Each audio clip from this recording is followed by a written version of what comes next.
This is Andre Sweeney, the Life Specialist. Welcome to the Get a Life Show, the show that gives you the tools and principles necessary for an outstanding life. Well, today's segment is called Stupid Fathers, Part 2.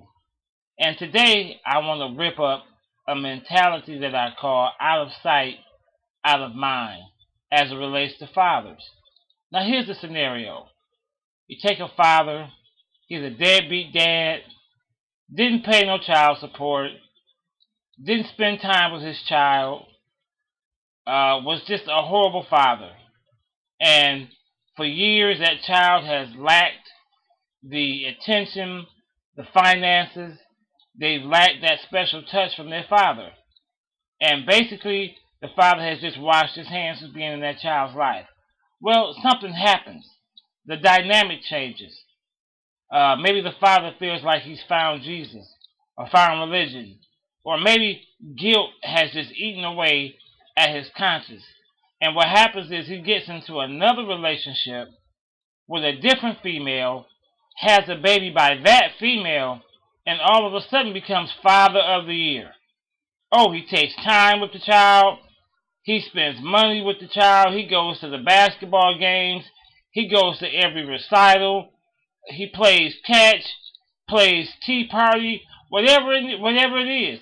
Whatever that child needs out of that father, all of a sudden he's Bill Cosby. All of a sudden he's Daddy of the Year material. But what happened to the last child he had? What happened to the previous family? What happened to financial support for the first child? Yeah, there are a lot of fathers out there who jack up with their first child, get into a completely different relationship, and all of a sudden becomes good fathers. I don't understand this. This is stupid to me. How can you take care of a child but forget about the first one you had? How can you go to every basketball game now but never as much send the first child a phone call? How can you love your second child or your new family so much, but know that your old child or the child you had first is at home suffering, is at home going through self-esteem issues because you're not there? Hey, I know a lot of times you can't work things out with the mother, but that has nothing to do with your kid. How can you look into your new family's eyes and say, I love you, when you've never uttered those words to your old family? How can you go to every little event?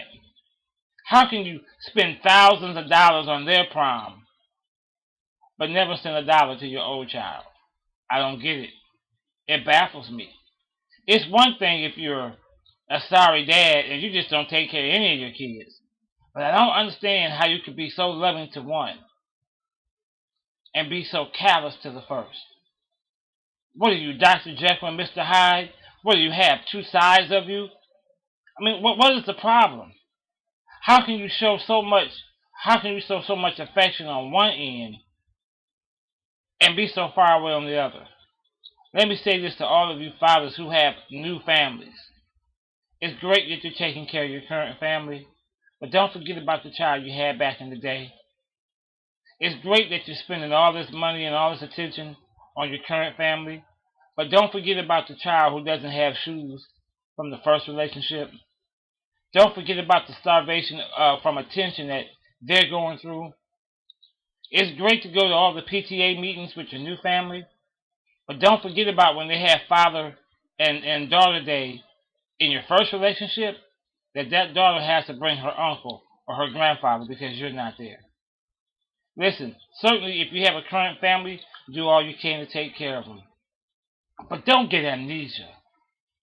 Quit acting like you forgot. Quit acting like just because it's out of sight, it's out of your mind. Be a man and take care of that first responsibility. Be a man and send some money home back to that first family. If your new wife can't deal with that, then don't marry her. Because you have a current responsibility and you have a past responsibility.